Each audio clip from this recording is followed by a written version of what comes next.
দর্শক, রাজধানী সিএনজি পাম্পগুলোর পরিস্থিতি জানাতে যুক্ত হচ্ছেন সহকর্মী সাদ আহমেদ। সাদ, মহেশখালী এলএনজি টার্মিনাল থেকে গ্যাসের সরবরাহ তো বেড়েছে, এখন সিএনজি পাম্পগুলোর পরিস্থিতি কি জানান?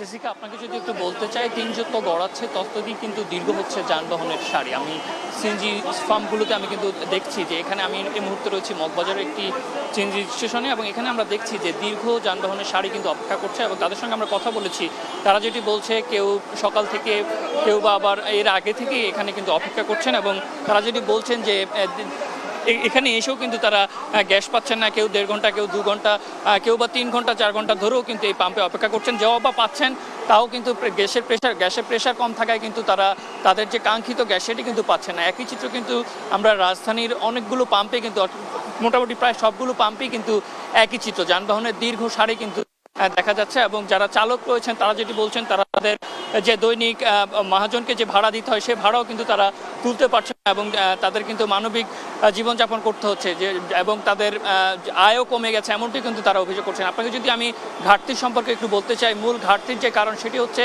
উৎপাদন এবং আমদানিগত ঘাটতি। এবং সেই সঙ্গে গেল 21 জুলাই একটি ভাসমান টার্মিনালে অগ্নিকাণ্ডের পর থেকেই কিন্তু এই সংকট আরও তীব্র হতে শুরু করে। এবং সরকার কিন্তু বলছে যে তারা চেষ্টা করছেন এবং আমদানি হয়তো বাড়াবেন, এমনটি কিন্তু তারা আশ্বাস দিচ্ছেন। এবং আমি যদি কয়েকজন চালক যারা অপেক্ষা করছেন তাদের সঙ্গে একটু কথা বলতে চাই।